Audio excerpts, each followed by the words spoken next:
Penjualan mobil listrik melambat di 2025, Gaikindo menyebut harga mahal dan daya beli melemah jadi penyebabnya. Lalu benarkah demikian dan apakah era mobil listrik akan berakhir? Simak jawabannya dalam The Inside Reports berikut ini.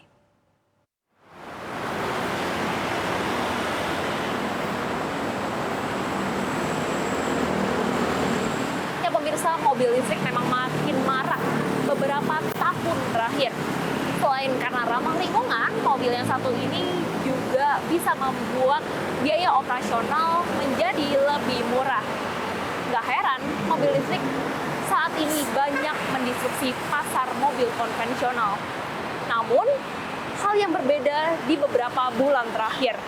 Karena pada tahun 2024 saja, penjualan mobil listrik di domestik nasional itu tidak bisa mencapai target, yakni 50.000 per unit per tahun. Dan di tahun ini terancam kembali tidak bisa menyentuh target. Apa yang terjadi? Ya pemirsa, data dari Gabungan Industri Kendaraan Bermotor Indonesia atau Gaikindo mencatat bahwa penjualan mobil listrik di Indonesia pada tahun 2025 cukup fluktuatif. Dari Januari, Februari, Maret mengalami peningkatan, dan kemudian pada bulan April dan Mei justru mengalami penurunan yang tidak tanggung-tanggung, mencapai 1.000 unit per bulannya. Padahal Gaikindo pada awal tahun menargetkan untuk penjualan mobil listrik sepanjang 2025 mencapai 60.000 unit kendaraan. Apakah bisa?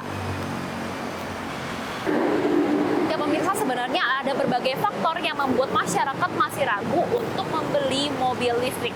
Yang pertama adalah baterainya. Baterai dari mobil listrik itu bisa mencapai 30 hingga 40% dari harga mobil itu sendiri. Hal ini pun berdampak pada harga after sales yang mengalami penyusutan hingga 50%. Sebagai perbandingan, jika dibandingkan dengan mobil konvensional, pada tahun pertama penyusutannya hanya 15 hingga 25%. Dan kemudian di tahun-tahun berikutnya hanya 10 hingga 15%. Selain itu pemirsa, faktor lainnya adalah kondisi ekonomi serta regulasi di tengah turunnya daya beli masyarakat. Perlu diakui bahwa peningkatan penjualan mobil listrik pada tahun 2023 dan 2024 banyak dipengaruhi oleh insentif yang diberikan oleh pemerintah.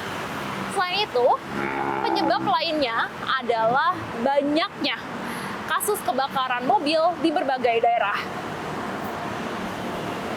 Namun pemirsa, perlu diakui bahwa fenomena ini tidak hanya terjadi di Indonesia, melainkan seluruh dunia.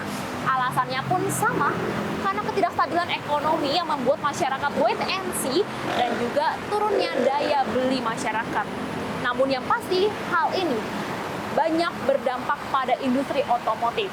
Sebut saja Ford asal Amerika yang terpaksa untuk masuk dalam metode efisien dengan mengurangi produksi baterai mobil listriknya. Ya pemirsa, semoga badai ketidakpastian ekonomi ini dapat lekas berlalu dan pada akhirnya industri-industri dapat kembali pulih. Tapi kalau kalian pemirsa, apakah tertarik untuk membeli mobil listrik? Dari Jakarta, Krisania dan juru kamera Yosua, CNBC Indonesia Beyond Business.